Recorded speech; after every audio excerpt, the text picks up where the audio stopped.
Lone Star Disc is a company that is in Conroe, Texas. Not only are they a disc golf company, but they're a self-manufacturing, self-propelling disc golf manufacturer.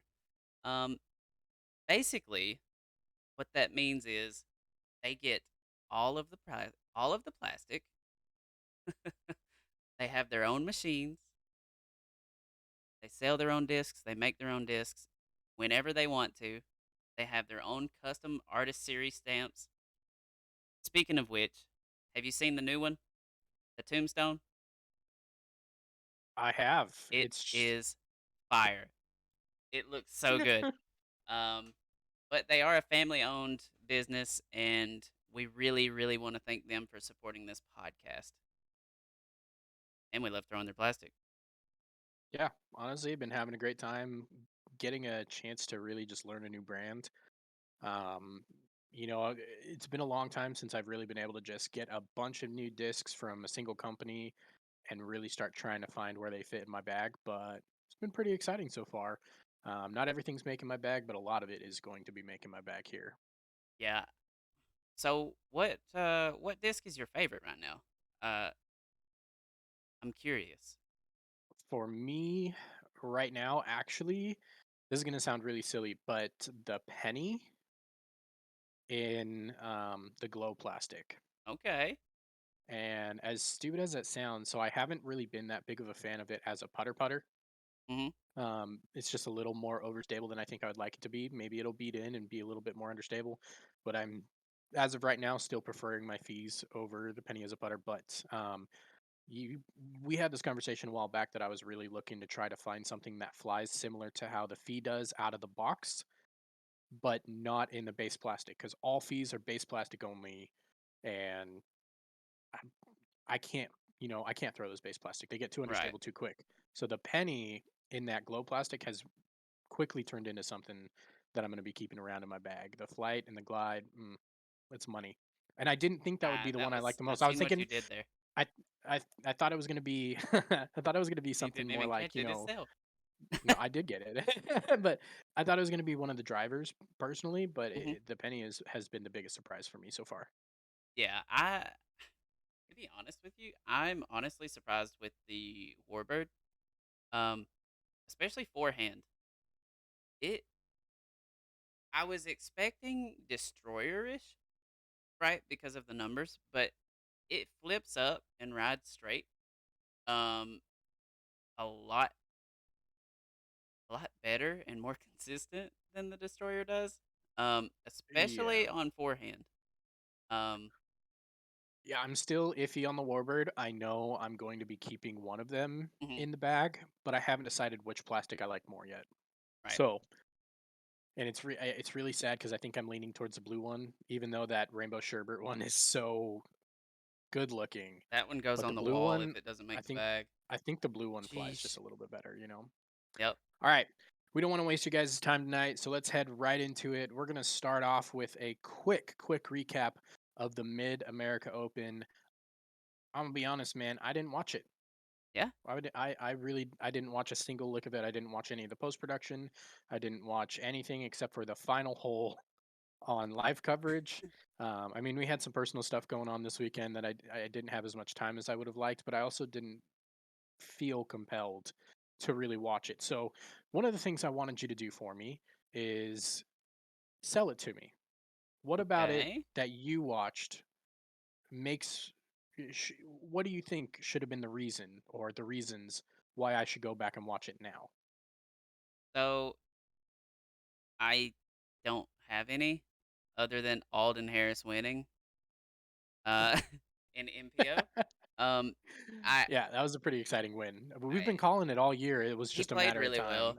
Um, he truly did. Chris Clemens put up a really good fight that last round. Um, Also, Chandler Kramer shooting the course record, 11 down that That was final round. nuts. Also, Jake Hebenheimer, Mr. Cornhole Putt, shooting a 10 down the final round. Um, what was it that we were going to call that putt? I forgot what it was. We were going to call it the Hebenheimer. Oh yeah, the Hebenheimer. Well, yep. He used the Hebenheimer all weekend long. Mm. Um, but yeah, so the way it played out is Alden Harris taking it down at 26 under, Chris Clemens and Gannon Burr tied for second at 24 down. Anthony Barella coming in fourth at 23 down, and Kyle Klein taking fifth place at 21 down. Um, from what I seen, I watched. Of course, we only had the last day to watch, Right. but Alden was pretty much in control. Um, he never looked out of sorts, even on hole 17, which was kind of crucial. Right. Um, he hit a tree right off of the drive and then hit another tree on the upshot, and he still got up and down for a bogey and only lost one stroke on that hole after hitting two trees within the first 150 feet. So his scramble rate really, really good. Has to be. Um, but he had 100% Circle 1X, C1X putting, and 50% C2. So it's pretty good. He put on a performance, and we kind of knew it was only a matter of time before we seen him on top of the podium Yeah. Now, I mean, the biggest question now is just how much longer until we start seeing him pull together these kind of performances on the pro and maintaining Elite Series. them on the Elite Series side. Yeah, we Other know than he can that, compete there. oh yeah, I mean he's going to be there, be around. I Hmm. think he's going to be a name to talk about going forward. I don't know that he's ever going to be top five elite guy, but he's definitely going to be a guy you got to watch out for. You know, snagging a win every year. Oh yeah, You know, I completely agree. Um, one thing, um, we'll get into the Gannon situation here in a little bit. Um, but I'm going to go ahead and swap over to FPO and let's do it. kind of write that down. So we had Sarah Hokum taking it down. Um, she really wasn't ever in danger the last round, the final round. She She had a was very comfortable she was in lead. danger after the first three holes, and then it kind Ye- of yeah, the it ship kind of, righted itself naturally. yeah, she kind of came back. But Sarah Hokum taking it down at an even finish, shooting two over that final round. Kat Merch coming in second at five over. Natalie Ryan at seven over, tied with Jessica Weiss at seven over as well. Um, then for tied for fifth, we had Holland Hanley and Alex Benson. So there was uh there was some notable names here. Um, this was the first time that Sarah Hokum had won this event in 13 years. Wild. Yeah, that's a pretty wild stat. Um, but she made it back, you know, back in the winner's circle at Mid America Open. So congratulations to her. Absolutely. In the first couple of holes there, when you started to see that gap really close down, uh, did you think that there was ever a chance for Cat Merch? Did you think she was really going to come out and finally just take a hold of a tournament for herself and ride it out to the end? I mean, we've been waiting on that to happen, but it didn't happen this tournament. No, I don't know why. I mean, I saw Sarah basically just choke, absolutely choke for holes one, two, and three, and Cat just kind of played it smooth and cool. I really thought that there was a good opportunity for her to go out there and actually have a chance at taking this down. And then she kind of just coughed it back up again. Yeah, I mean, it's hard to come back from behind, but to maintain the chase down is definitely hard to finish. So Absolutely. We know she has a lot of fire. It's just absolutely. we gotta see her start channeling that Hmm. into these final rounds and taking down the wins. It almost feels like she just has a tendency to lose herself out on the course in these final rounds. Yeah, So hopefully Cat Merch can kind of start taking those down, give it a little bit of an opportunity to give her more wins. This one definitely slipped away from her a bit though, because there was an opportunity. That door, like, it didn't even squeak open; it flung open. and she just kind of missed out on that opportunity. Yeah. Well, um, we're gonna go ahead and swing on over and talk about Ganon a little bit. So basically, the chase card on the final round, right? They had made it through hole 18, back to the Yep. clubhouse, signed autographs, and coming back out to watch hole 18 by the time that they had made it to hole 18. Um, there was about a 45 to 50-minute gap between the two cards. And that was because Ganon. Um, Yep. Ganon is taking a very, very long time. Um, it's been noted in the past that he's kind of like the modern day Nikko of time usage, at least. And Right. I don't know exactly. I know that he was called in the second round and he sped up and he played fine. Um, somebody, I think it's just going to have to be one of those enforcing rules in order to get anything corrected, or just take the rule out in general. I I think so. I mean, the biggest thing for me is that you've got to either curb this now or you need to just do away with it. But given what we've just seen and what we're about to talk about here in just a couple of minutes, there's it seems to me there's really no option. Um you have to curb this, and you have to curb it now while he's still young, because you Yeah, cannot let him continue to get in a groove at his pace of play and allow it to continue to affect everybody as they are out there. right. Um, and when they finally decide to call it, expect it to change. You know, And they've got to start calling these stroke penalties now, and they got to start enforcing it, and they got to start enforcing it, across the board. Because if we're going to start actually enforcing this rule, it needs to be widespread, yeah, um, and it needs to be fair for everybody. But when you have a player who is becoming a problem with this style of play, particularly the amount of time that they're taking to play, yeah, eh, you have to curb it now, or you just kind of have to let it go. The best example that I could really give you is that at a job I had, you know, a while back, one of my best friends had a habit of being the guy who was always 5 minutes late, right? And mm, that's no big deal. He was a great employee. He did all of his work. Everybody loved him. We always called him the golden boy because he never got in trouble for anything, right? Um, and then 2 or 3 years down the road, something kind of changed, where he started saying no because they were putting too much on his plate. And there was this weird instant click where right. everybody was like, "You're 5 minutes late. I'm writing you up for this." Uh huh. Okay, no warning, no this, that. And you're telling me that after 3 years that I've been with this company, I've been consistently 5 minutes late every single day, and you're gonna write me up for it today? Like you can't let it happen.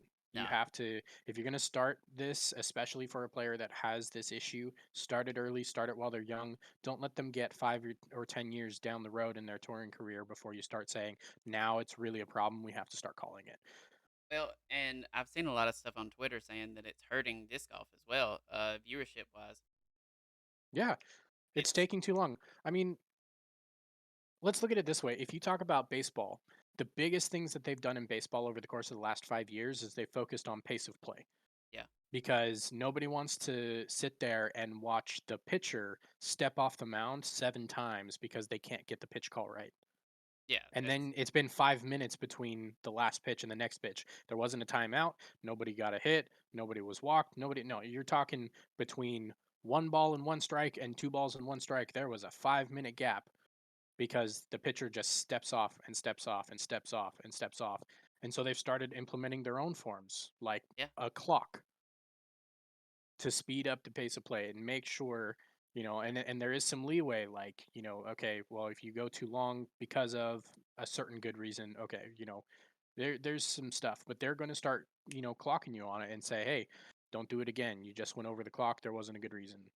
right. And you know, it'll be interesting to see how that continues in other sports. And and that sort of, pace of play issue, but that's been the biggest focus because a lot of people have mentioned that they're losing viewership in baseball because the game is too slow. Yeah.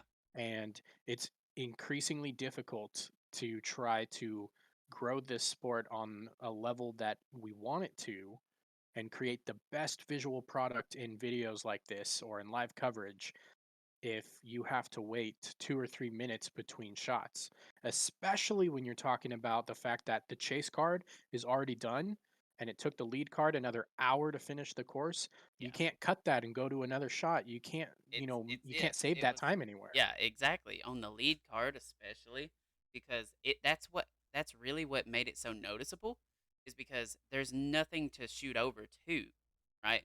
So it really got put on blast, and it kinda took the disc golf media world by storm, and everybody was like, uh, just calling him out on it, basically, and they're like, "Either get rid of the rule or enforce it," and I I think that getting rid of the rule is the wrong decision. Um, I think that because I think the rule is good for pace of play, right? It's there and we should use it. If we take it away, yeah, sure, some people it's fair to, some people that get up and throw 15 seconds, um, it's going to be miserable for them. So I think even if you push it to 40 seconds, right? Give it 10 seconds longer. I'm fine with that. That's not a minute and a half, 2 minutes. 40 I'm okay. seconds, 45 seconds, and make it a stroke penalty if you cross it, if you get called, rather than a warning. Yeah. Um, I think just go ahead and mark the penalty stroke because then it's always in your mind, right? Or even having, and this is convoluted and maybe a little too complicated, but another concept or idea is having two separate pitch clocks, if you will. Having a time to choose your play and then having a time once you step up to your disc to make the play. As stupid as that might sound, but you've got, you know, 20 seconds to choose your play. As soon as you step up to that disc, though, 30 seconds starts. You cannot take any longer than that 30 seconds. Do something to speed up the game Yeah, because you can't be stepping up to your disc, preparing a throw, spend 30 seconds on preparing this throw, and then back off, grab a new disc, and start it all over again. I that's mean, it. I watched one hole of this coverage, guys, and I got bored. I literally I mean, watched him do that it two different literally, times, it and I only literally watched one stopped. hole. It literally stopped the story because the commentators are out of flow as well. You know what I mean? Like, because they're like, "Okay, well, there's he's doing this, I guess." And it's like he's a great young man, but he's a little slow. It's like, what else can you say as a commentator? Yeah, It's just making their job harder, yeah, and exactly. we don't want that. The commentator's job is hard enough. And as of late, they've been doing well, but then out of nowhere, they're getting the Gannon Burr incident, the Nico incident. Like, this stuff is putting them in very hard situations. It's good learning curves and good learning Yeah. points, but I mean, come on. Th- if nothing is a wake up call, let this be a wake up call to anybody who's listening and maybe disagrees with this concept and says, "You know what? I don't mind it. It's whatever. I just like watching disc golf. I think he's a great player. I love watching him play." I agree. I love that. But Drew Gibson literally went to Twitter and said, and I quote, "We finished our round.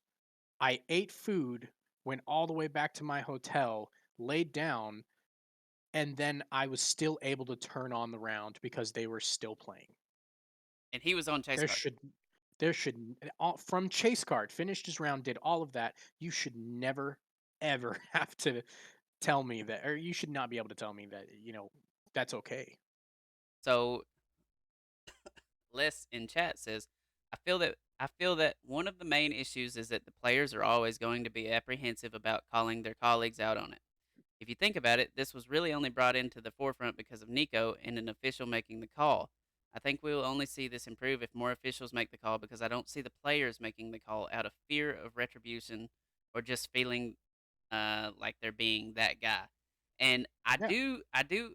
feel that. I agree with that because technically Drew is that guy, right? Drew Right. is that guy. He will call Yeah. people out on it. Um, a lot of people will not, and they are afraid to. I mean, you think about the thing that happened with Nico over in Europe, and it's when you see that kind of behavior, who's gonna try to do that? Especially when there's no PDGA sanctioned official, there's no marshal. Like why? Exactly. And we've had this conversation at least 10 times in our 30 plus episodes where we've Yes, talked about having marshals on the courses, taking this out of the player's hand. The player should have one job, and that should be, focus on their you shot. know, well, and if you see a mistake, report it to somebody, sure. Yeah, Depending on the situation, you might, when you give courtesy warnings, I see players give courtesy warnings all the time, yeah, right? That happens, but that's really more of like a, hey, bud, I just noticed you did this. Try not to do that again. You know, that's simple, easy enough, quiet. When you start calling like time violations, you're starting to say, hey, you went over 30 seconds. If it happens again, it's going to be a stroke. right. I, Players should not have to sit there and say, you're getting penalized a stroke for this. That's not their job. Their job should be to focus on their round and report that to the next official available. And I'm yeah, not saying we need time officials on every hole or this, that, and the other, but I mean, how uncomfortable is it for you? Like, even when you're just playing on your own tournament cards in our amateur divisions, when somebody's like making mistake after mistake after mistake, and you're trying to focus on your round, but you also kind of want to, help them out or whatever it might be. I mean, there's been times where I've looked at somebody and say, "Hey, I'm not going to call you on it, but just look out for this in the future because of whatever." Like, you know, and most of the time it's met very nicely like, "Oh yeah, okay, that's great." But every now and again you get that player that's just like, "What did you say to me?" exactly. Just a And then little they start blow getting up. standoffish, and then Uh-huh. it ruins the mood on the entire card, not just for you. And And it then you have to worry about when you get a player who blows up on you like that, then you have to start worrying about being exactly above reproach because then you have to worry about what are they going to call out on you and so on and so. exactly. It's such a downer on your round when the player has to be the person to make these calls. Yep. I I can't even completely agree. explain. I completely agree. Um I, I don't know. They've got to figure something out because it is hurting the sport. Um Yeah, so and we know that it's hurting the sport because it's only happening to a very select few players. It's not as often as we would think, and it's like being put on blast. Therefore, they know they need to do something about it. right. Um, it's kind of the only thing that people are really focusing on right now. They have to take it. They have to take a stand Yeah, on it. They have to figure it out. I'm sorry. And as much as I like, it kills me to say this. As we start to transition from the Ganon thing into the actual Nico conversation, it sucks when we're talking about what happened with Nico, and I want to point out that Nico wasn't just called for courtesies at this point. Nico was actually called for a stroke penalty. Yeah, Okay, they took the next step and penalized him a stroke. Gannon Burr should have been penalized a stroke umpteen times just in the live coverage of the final round.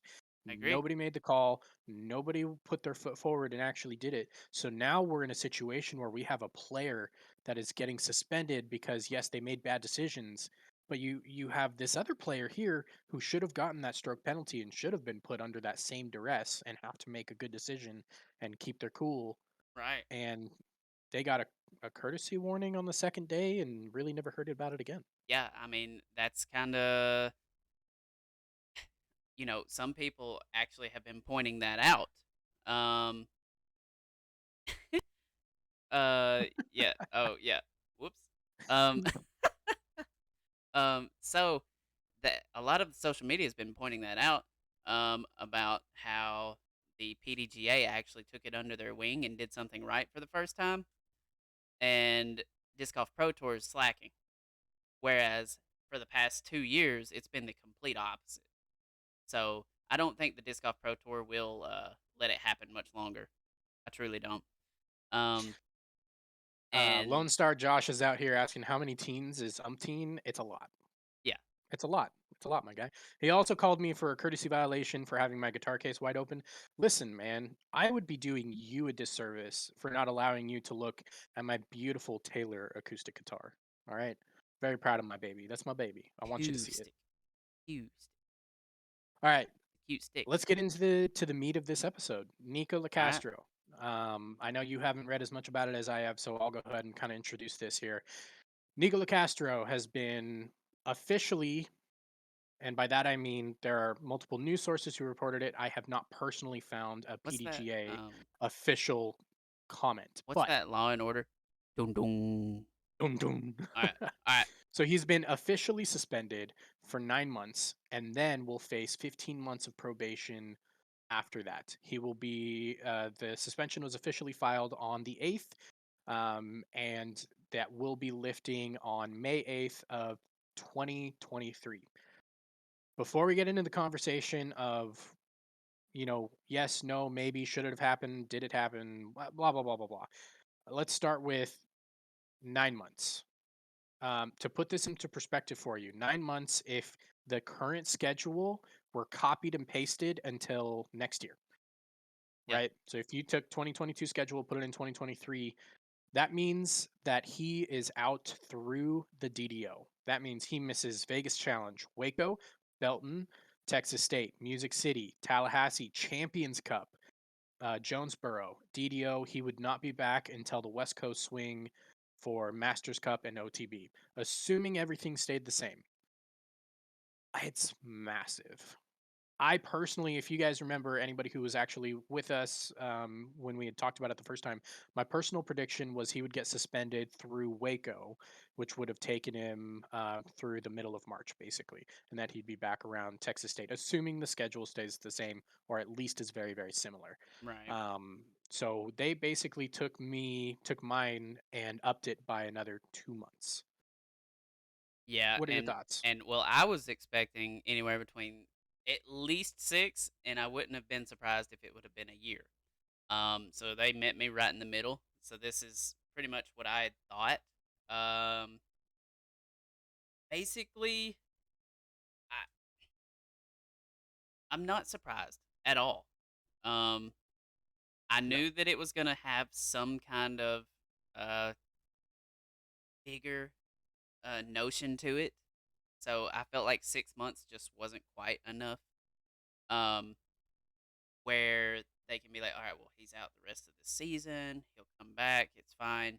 I think you needed that right, just little bit of extra just to say, hey, this is serious.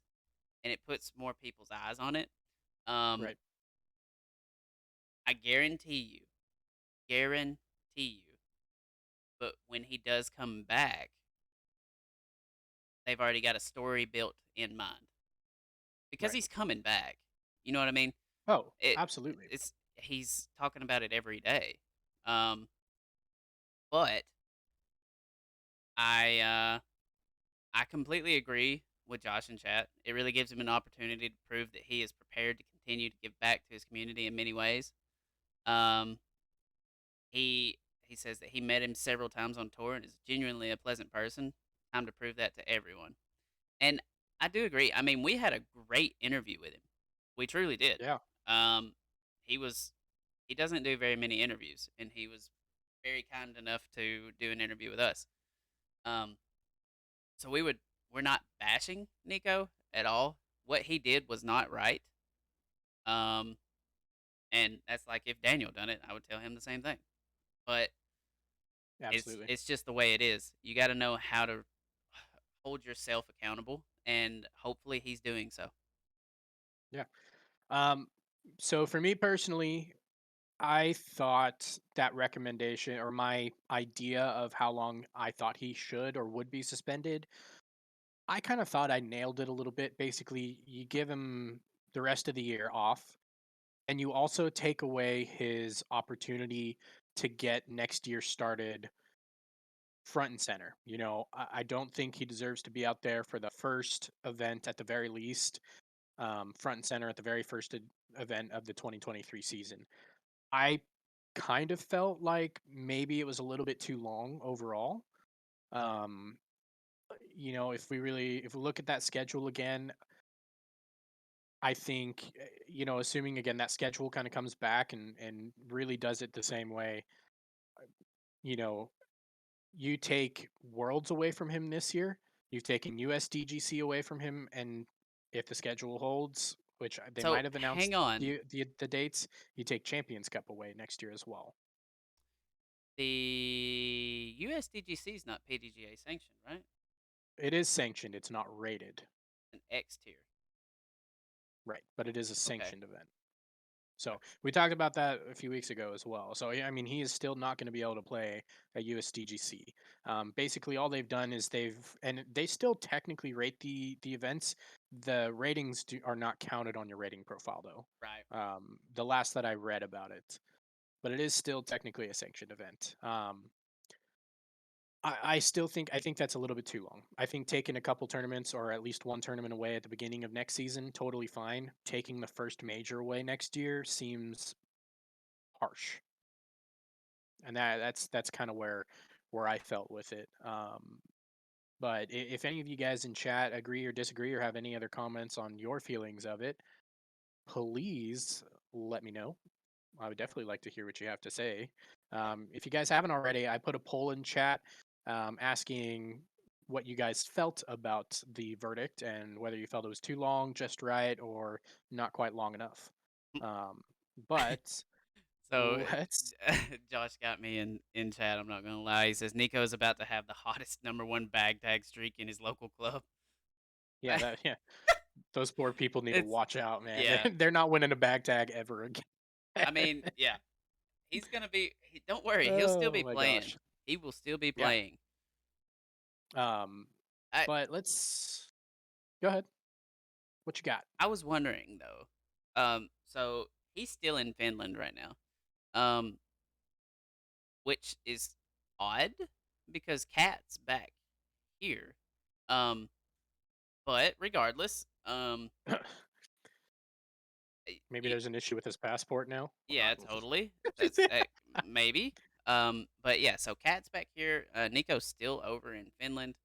Um, there's two European tours, right? The Prodigy Disc Tour and the Euro Tour, or are they both PDGA sanctioned?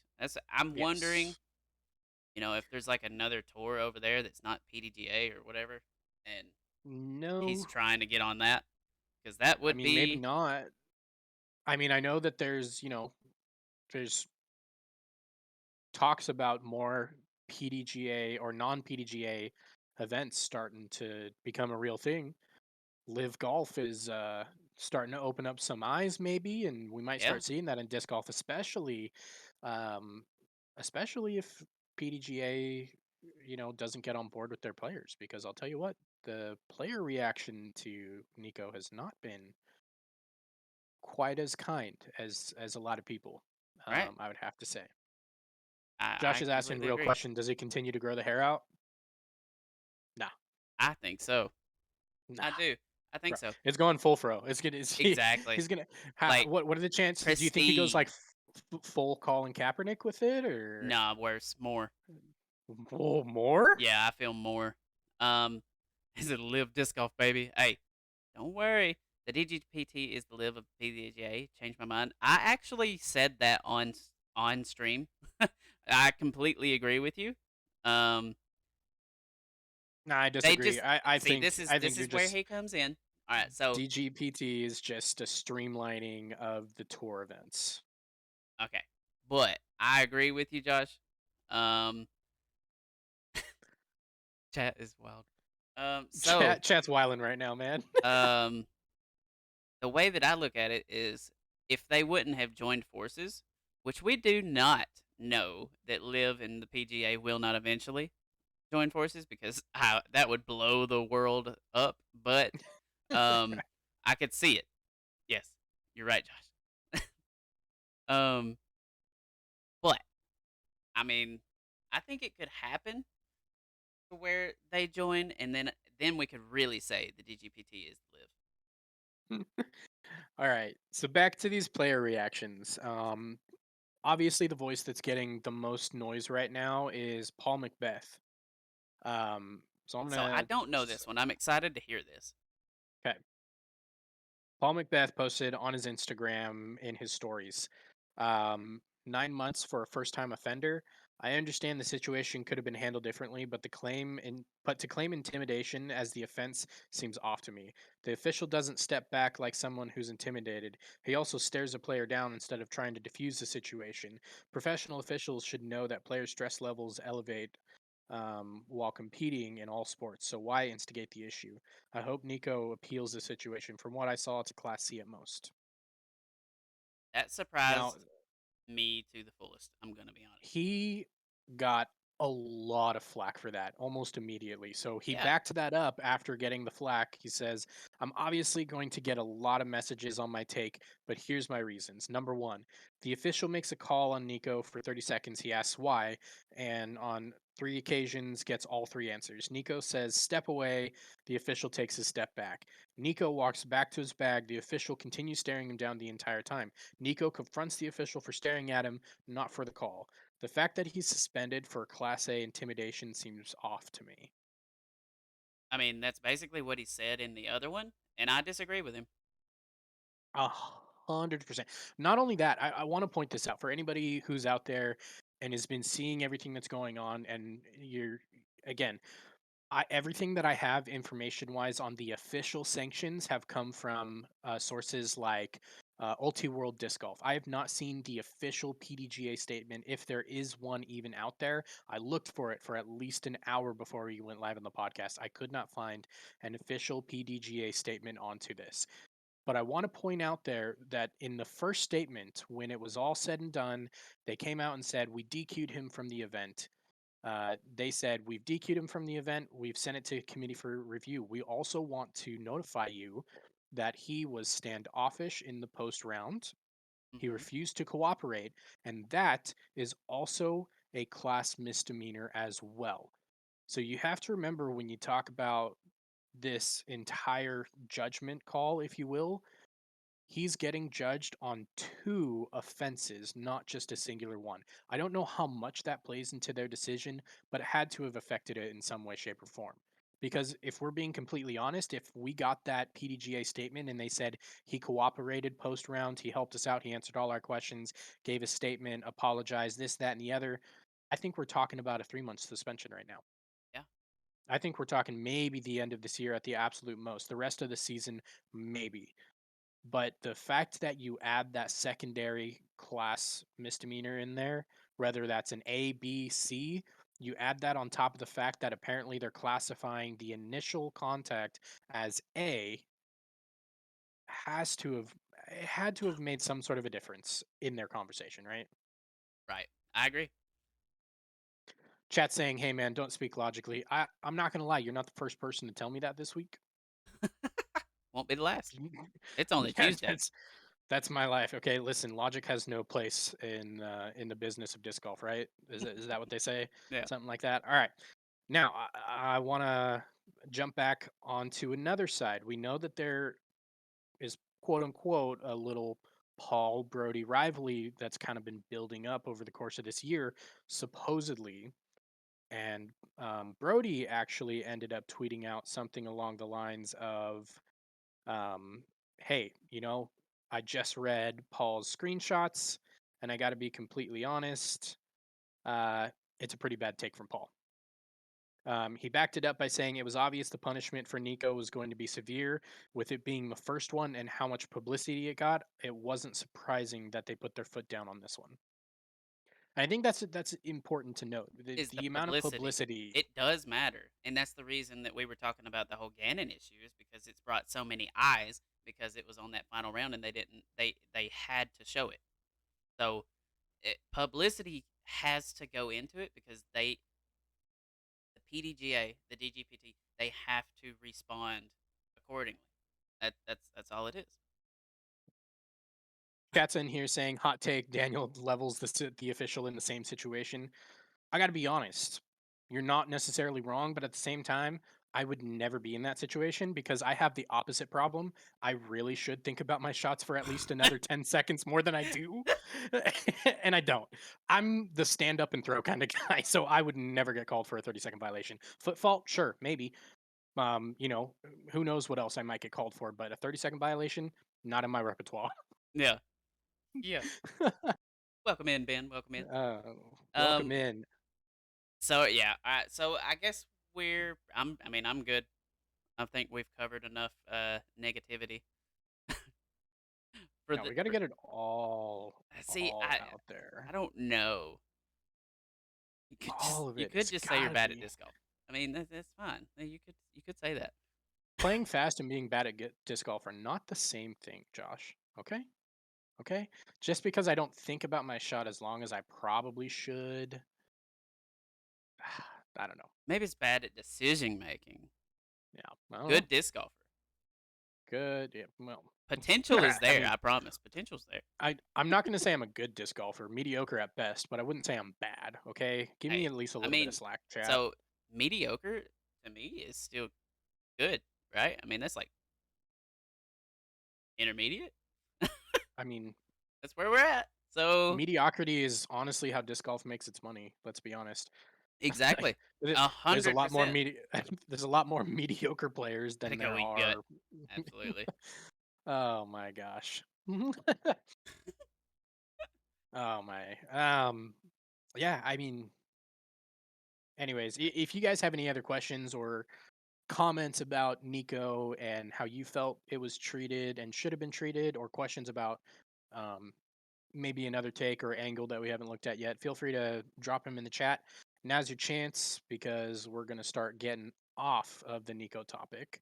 But we have one more sponsor to talk about tonight. Yeah, absolutely. We actually had Mr. Les Norwood in the chat just a minute ago. Um, and he was the one that reached out from Disc and Disciples. And they are a sponsor of this podcast. You should check their schedule out on UDisc at Disc and Disciples. Just search it, you'll find it. Trust. They play PDGA sanction rounds on Monday, Tuesdays, and Saturdays. Uh, it is free to play if you just want to come hang out, play a little bit. They have fellowship. You can grab a sanctioned league round pass or check out their gear as well at store.discanddisciples.org. They also put on several tournaments throughout the year to help fundraise for various causes, both in the disc golf community and beyond. Um, their links, their link and Lone Star's link will be in the bio of everything, the description of everything that we put out. Um, You can so a find huge it. thank you to Disc and Disciples. Um, one thing that I did see here, did want to point out was we are going to be doing a collaboration giveaway very soon with Disc and Disciples. We will get you some more Yes. information on that. Preferably this week. We will see what we can do, what we can come up with. Hopefully, come up with something really cool for you guys to enter and win. We do not know yet how we're going to do it, um, as it will be a collaboration. So we'll see. But I mean, the point is free stuff. Exactly. Let's be Who honest. doesn't Free love stuff, free guys. stuff? I I love mean, free stuff. I love free stuff too. Um, yeah, Huge fan. Huge. exactly. Uh, All right, let's see. We only had one more comment about the Nico thing, so I think we can cover this comment and move on. Les, Disc and Disciples man himself, because Nico's suspension is considered a Class A, the standard suspension is 24 months. I do want to point out, according to the rules, it carries an up to 24 months, not hard, set 24 months. And that's also the And reason that they did 9 month plus 15-month suspension after, or not right. suspension, but probation.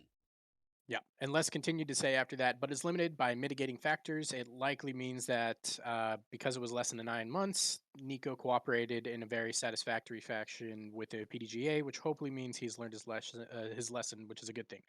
Um, as far as I've heard and understand it, ever since the secondary situation where on the course when he was asked about it he did not cooperate. We haven't heard anything that denies that. I fully believe that when he finally got his head level and around the time that he probably got his, you know, apology onto Instagram, that was about the Mhm. time when he started to That was when realize emotions started coming in. It's like, "Oh my god, what did I is, do?" you That's know, when this came in, when he's just that's like, that's when "Ugh." the oh no, and I would imagine he probably cooperated very well after that point. So when they started taking it to the committee, the committee you probably questioned him directly, so on and so forth. I'm sure he did. However, I still think you're talking, even though it's a class A,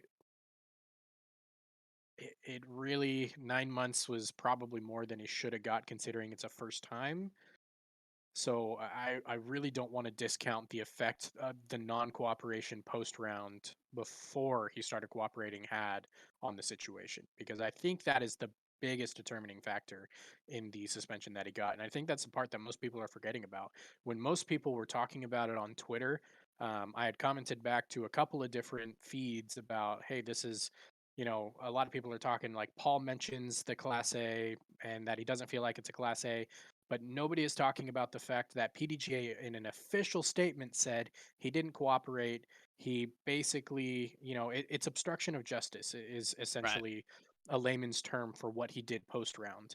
And I think that had more of an effect on the total outcome than almost anything else that happened. Yeah. And there were a few people on Twitter who even replied back like, "I didn't even know that that happened." Yeah. You know, so if you didn't know, now you know. Now you know. I Hello. mean, we covered it into Oh, detail pretty well. Um, pretty well, pretty dandily. yeah. But let's go ahead and do ourselves a quick preview of the Ledgestone Open All and right. call it a night. Why don't we? Yeah. So, um, Ledgestone, we know that it's usually always a really, really good event. Um, it's usually pretty hard. Um, One of the more that's diverse events that we it see throughout is the year as well. probably what do they call it? Northwoods Black is Yeah, so it's Northwoods Black. Okay, so Northwood that's what without I the was S. wondering. I didn't know if it had the Okay. S or not. So Northwood Black is one of the probably most terrifying courses to score an under par round at. Um, there's going to be a lot of your favorite pros scoring even and over par at Yeah. at Northwood. I really thought it was interesting too. The layout as it's basically coming from UDisc right now. Round one will be at Eureka Lake, which is easily a much more scoreable course. That's going to be where most players are going to want to make their biggest moves. Round two and three at Northwood, which means moving day will be at Northwood, and then you're going to finish at your Eureka Lake on day four. Again, that's going to be where scorers look to make their moves. I really thought it was an interesting play to make sure that moving day and likely cut day is going to be at Northwood versus Eureka. Hmm. Um, I kind of like it. I do too. I like it. I I thought like it the was interesting. change. I at least you can see how it works. You know, it puts Absolutely. a lot more pressure on a very hard course, and I'm about it. I'm excited. This is the first one. I'm not gonna lie. This is the first tournament since European Open that I've been excited to watch. Um, I don't know why. I never really have enjoyed D-Glow that much. But I do enjoy Ledgestone. So You see, and I'm it, not the opposite. I love Ledgestone, but I do really love Deglow too. yeah, I love Toboggan. I didn't like Toboggan this year actually, but I love Toboggan. yeah. Um, so what we are gonna do for you guys and girls is we are going to do um a little game, right? You want to explain it? Yeah, Oh, grip 6. yeah. Let's do it. So basically, what we're going to be doing is essentially we are going to be using the UDisc Pick Six um, Grip 6, pick as 6. yeah, the Grip 6 Pick 6 as a little bit of a baseline for us. So we're both going to make, and this is not the best strategy to win. I want you guys to know. So if any of you guys are going to be, you know, like using this as information, don't use this as information. Okay. If you want to win the grip six pick six, this is not the format to do it in. You're actually more likely to lose how we are. We're going to pick three MPO players, three FPO players in terms of who we think is going to be our best chance to win and see who has the better pick six score next week. Right. This will be the best way for us to keep up with it as well. Yeah. To be It'll honest. be interesting. I'm Yeah. pretty excited Yeah. about a concept. I don't know that this game's going to stick around forever, but we're going to try it this week. Maybe we'll work it in week in, week out, and then after that, we'll probably give you a little dark horse pick for each one of those. Yeah. Now, one of the things I do want to kind of point this out here. Um, Northwood Black par 68 last year, round three. Calvin Heimberg So scored that's a 7 down. 67. No, round three. Oh, Round three, 67 on Northwood Black. Scored 1034 rated, which means that for those of you guys who don't know how difficult Northwood Black is, over par is was 1000 rated. yeah, over 1,000 rated. It's basically two over is approximately 1000 rated. That is absolutely ridiculous, man. It is Could nuts. you imagine? I mean, imagine these players who go out and do silly stuff like Paul Macbeth goes to courses and hits 18 downs, perfect rounds, and two over is still what's 1000 rated. That means he has to get three under to get his rating of 1050 approximately. Crazy. Wild. It's just Uh, it's incredibly hard. Um, Chat's out here asking, could the course schedule be for more entertaining final round? Since most will probably only watch the final round. I think it's interesting. If you talk about the watching aspect, I still feel like you know more of us are entertained by watching players in the woods more often than the open style courses. However, viewership angles and all of that sort of stuff is definitely better laid out on the open courses, which does probably play into the factor of them putting the final round at Eureka Lake because you can get any angle you want out there. yeah. And And Eureka is all a very beautiful, beautiful course. a beautiful course, and it's a little more like it's it's more eye catching in terms of the fact that it's been on the tour enough times that people see it Yeah. and they know it. Some of your more casual watchers will probably look at Eureka and say, "Hey, I remember that course." Like, hey, is Whereas that the water tower? Northwood, like Yeah. Northwood, don't get me wrong, there's a lot of wooded courses that are iconic and you can see the lane and say, "Oh yeah, that's Maple Hill." Northwood still doesn't really have that notoriety yet because they've changed the layout so many times over the years. They just This is know it's only the hard. second year. Yeah, this is only the second year we're watching Northwood, so it doesn't have that notoriety in terms of like somebody puts a camera view down the lane of a wooded course, they're probably going to be like, "Ooh, that looks hard," but they're not going to be like, Yeah. "Oh yeah, hole three on Northwood. Hmm, yeah, I know that one. That's going to be a toughie." So interesting, interesting. You want to start with your MPO picks? Sure. So just as a reminder, looking for a reminder. Yes, my notes are so. He's got so many notes. I do have a lot of notes. Um, as as we do this, I'm going to follow along a little bit on our power rankings from last week, and we have Calvin as number one in the power rankings, and I think that Calvin can pull out this win. Um, I'm going with Okay, Calvin. that's good. I'm also gonna Good stick with pick. the inside the top five of our power rankings, and I'm gonna pick Chris Dickerson. Um, and then the third place spot, um, I I don't really know what I'm gonna do with it yet. Um, I like a lot of choices here. Um, Ricky, his scrambling is gonna be very helpful. Um, Gannon is really good. I just feel like something's gonna happen this week with all the backlash. Whether it be good or bad, I don't know. Right. Simon is kind of my sneaky pick to where I think he could actually do very, very well. Um, if he's hitting his lines that day, he slays out on Northwood. So I'm gonna go ahead and pick All right. Simon as my third. Okay.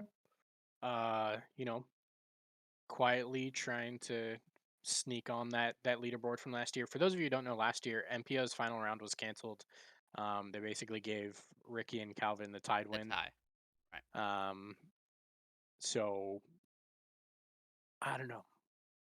I don't feel like Calvin's gonna have that great of a round. I'm gonna go a little. I'm gonna go a little sideways. Actually, I'm gonna pick Drew Gibson to win.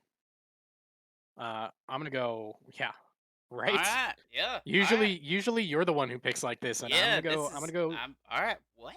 Drew Gibson to win. I think he's gonna be slinging that orange mid range all over the course. I'm gonna go Chris Dickerson second place. He might even have a chance to push for the win. We'll see how it goes, but he definitely loves his woods, and second year on Northwood Black, definitely gonna Yep, have a it'll be a better little game better. plan this year than last year. And then third is a hard one. That's what I said too. I'm gonna go really, really sneaky here, Okay. and this is gonna bite me. He's gonna miss the cut because I'm picking him. I'm gonna go Anthony Barella. Oh, If he I'm misses not cut, gonna I'm gonna be no mad. no I'm not But gonna lie. I think the first two rounds, I think he'll be up towards the top. I truly do. mhm. I think that's a good pick.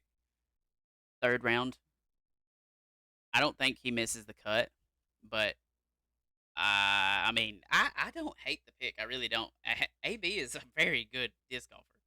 He's a very good disc golfer, and Yeah, when things are going his way, man, is he fun to yeah. And for me, it's probably gonna be how healthy is he? watch. You know, All right. So, I'm gonna go on over to FPO. Um, Fapo. it's got Kristen Tatar on here. Is she here for Ledgestone? She is still listed as registered on UDisc and PDGA right now. I haven't. I'd have to check. Is it anybody in chat? Have you seen Tatar's socials? Is she confirmed playing at Ledgestone, or is she going to be a late dropout? Yeah, If that's you're in chat and you know the curious. answer, give us a heads up. Um, While I'm looking at chat, Les Norwood saying, I'm thinking Corey Ellis has a great shot at podium out of Ledgestone. If he continues to play the way that we've seen him play more recently, absolutely. There's mhm. no reason he shouldn't have at least an opportunity for podium finish. I'm willing to guarantee that he's going to make the cut given how he's Oh been yeah, playing. It would either take an injury or day two at Northwood has just got to really destroy him for him to miss the cut I agree. on this one, the way he's been playing. So honestly, making the cut is the most important thing when cut day is at Northwood. Yeah, I just I cannot discount that fact particularly. I agree. I do agree. Um, so I'm gonna um avoid that a little bit. I'm gonna save a spot right there for Kristen if she is. I mean, because she will 100% be there. Um, in my top three if she's playing. So I'm gonna pick um Katrina. I'll give you a pause here real quick. Okay, Chat is giving us confirmation that Kristen is in fact in the States and will be at Ledgestone. Kristen to win. So So just remember if she ends up, you know, backing out, we're blaming you, chat. yes, totally. But it's okay because my other two have just enough confidence that they'll pull this home for me. So I'm going with Kristen, Katrina, and Paige. So I've picked against Paige every single time this season. Okay? Okay. Okay. Okay? I like the way that she's gonna play at Eureka, right? Um, Northwoods, I'm just hoping that she's got her line hitters on. So if she does, she'll be untouchable. So the reason that I'm doing this is because if Kristen wasn't there, I was not gonna pick Paige either. But I feel like Interesting. something about Kristen being there will bring out the competitor more or less of Paige In even more. Page. So I'll keep Katrina there too because those three battling it out. Ah, that's good disc golf. You know what I mean? Like that is good stuff to watch. So Yeah. I'm excited for Yeah, that. I cannot disagree with that in any way, shape, or form. You know, I'm I gonna gotta pick. I play don't know. that Okay, over so here. this is the thing.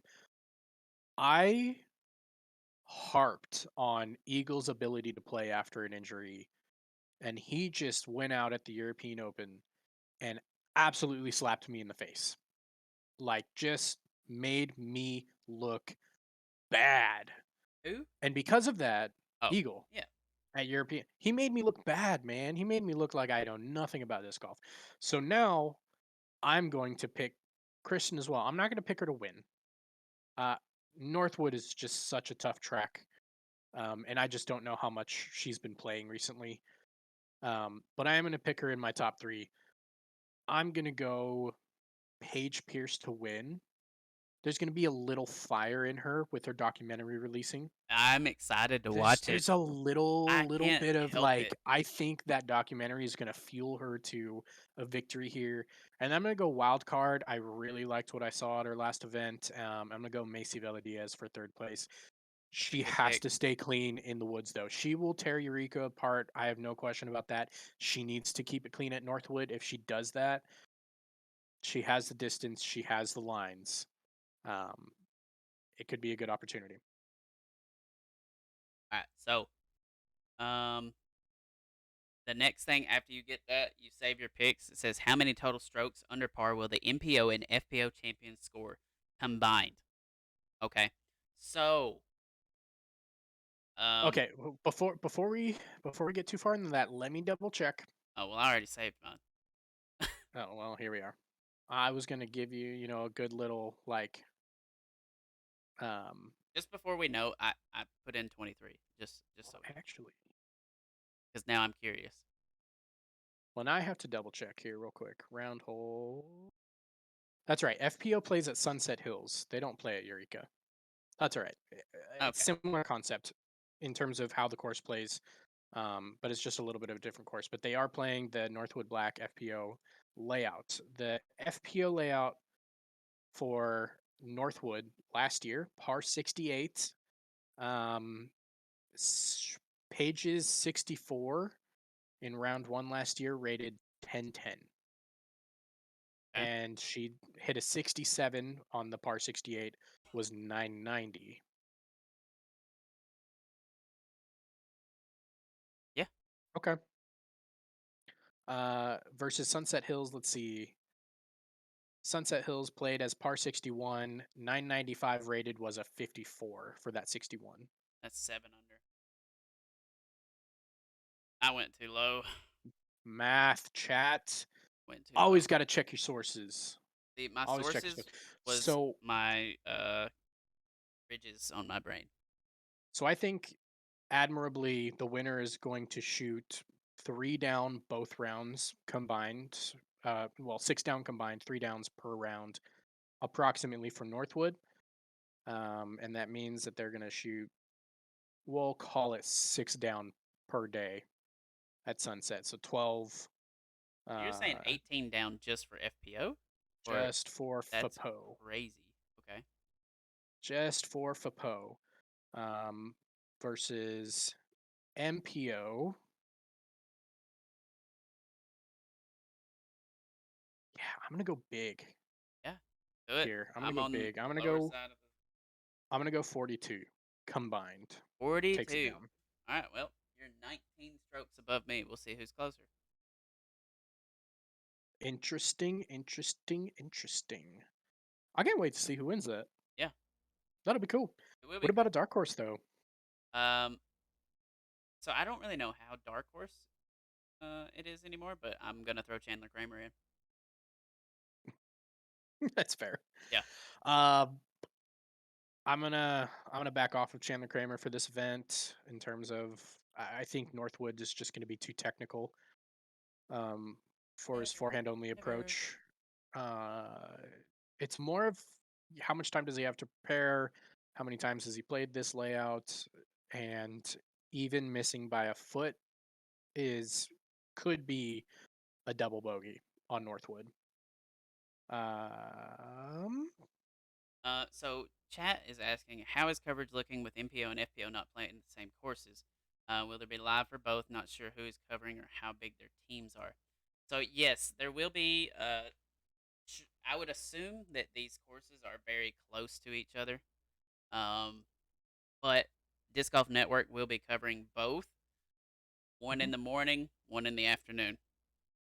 There may be a little bit of travel for them, and they may actually space out MPO and FPO a little bit, but 100% there will be coverage. I am sure of it. Um, So you're gonna get and FPO Northwood on the days MPO is not on Northwood, which is actually very nice. It should mean that the course will stay clean and separated.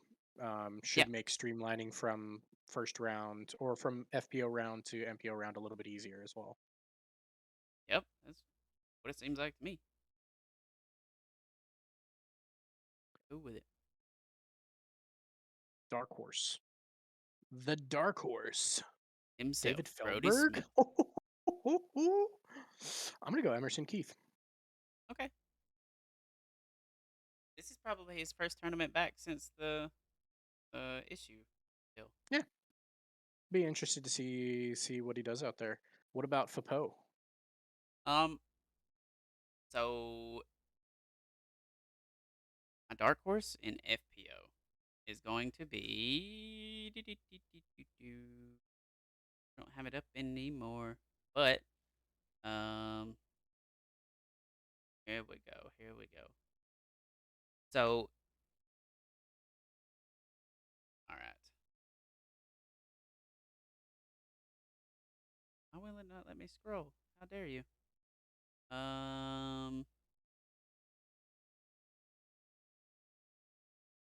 right. I'm going with Alex Benson. Ooh, She did okay, well at the Mid American Open. Um, but yeah, we'll see. okay. I'm That's gonna my go dark horse. with I'm gonna go with the other Mandahano sister. I didn't think I'm she gonna go was with really dark Alexis. horse, but she. How many wins does she have, bro? Oh, are we going off dark horse like that? No, no. Oh, But just sneaking your way up into the top of the leaderboard a couple of okay. times throughout the year does not take you out of dark horse status yet. I'm sorry, but I mean, okay, yeah. okay, I, okay. to be honest, Brody Smith could do really well at this event. Just It's all pointing that about out there. it's all about Northwood. Northwood, for those of you who don't know, Northwood is the make or break of this tournament. Mhm. I am willing to bet that, final day for MPO at Eureka Lake, it will be a three-man race at the best. Uh, and it'll basically be a birdie or die situation for Eureka. Northwood is where you're really going to have to set yourself apart to have a chance to win this event. Agree. I agree. Now, for FPO, it's a little bit different because final day will be on Northwood, but the FPO track does not play nearly as difficult as the MPO track ratings wise. So we'll see. Yeah, we'll see. I'm One excited to see thing, it. yeah, one thing is definitely for sure is I'm really excited for this event. I Me too. love I'm glad. Northwood. I'm glad that I'm excited to watch an event again. So we'll see how it plays out, as Yuli would say. See how Let's this plays see out. how it plays out. But Well, I think that's all I got. yeah, I mean that's pretty much all I got to. Chat, you We got did. anything else? Yeah, we knew this was going to be a shorter episode.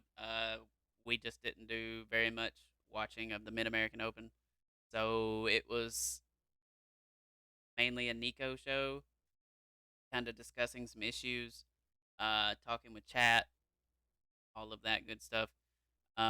Huge shout out. We will give a shout out to our sponsors, Lone Star Disc and Disc and Disciples. Also, Spotify, Apple, Google, all of the pod status pages. Thank you so much for listening. We do appreciate every single listen. It goes a long way. Um, we're doing great. Yeah, We are. I'm really happy with how the podcast is turning out, and it's all thanks to everyone listening. So we yeah. appreciate you John in chat says, "What individually. tourneys are y'all playing next?" I don't have any on my schedule. I don't have any on my schedule either right now. I get to work like the next 3 Saturdays in a row because one of my bosses unfortunately had a heart procedure, an emergency heart procedure done. So I'm not going to have a Saturday off for a while, unfortunately, which kind of kicked my last plan to play in a tournament coming up. But Yep. we will see. Yep. I mean that's all it Uh, is. So cooler weather out here. I don't know about on your side, but we're expecting cooler weather the next couple of weeks. So I'm pretty excited I just hope to so. get out and play and hopefully be just a little less sweaty, a little less, I'm just 2 holes in yeah. and exhausted already. I'm just I'm just ready. excited. Yeah. I'm just ready to get back out there and start throwing my plastic again. I Drop the humidity down a little bit. plus Take 5 degrees off the top. next week the Mm. overtime at my work stops. So that's a big deal. Excited about Ooh. that. Been working overtime since June 2nd. So Mm. I'm ready for that. That just a little bit of overtime every day like puts a damper on my disc golf so much. It's I it's mean, the crazy. extra cash is nice, but sometimes you have to wonder how worth it is it. I don't like overtime. I don't know. It's, All right. I'm Well, just with not a fan. that, I mean, shoot, we've already gone almost 30 minutes longer than we thought we would this episode. Thank you guys so much for listening and tuning in. This is the Tennessee Twos Disc Golf Podcast, and it's not possible without you guys. So we really appreciate you. We hope you tune in next week. I'm going to put out just a little apology in case for some reason I can't really talk about it. If for some reason we don't have an episode next week, it is my fault. Um, but if that happens, I'm sorry. Hopefully, we should be on track. But we'll get something done Yeah, regardless of what it is to absolutely. recap Ledgestone at the very least, even if we don't do a full blown episode. But Yep, appreciate you guys all for listening. Tune in again and make sure you check out the socials, interact with us. We love talking to you guys. absolutely. And we will see y'all on the next hole. Peace. Peace.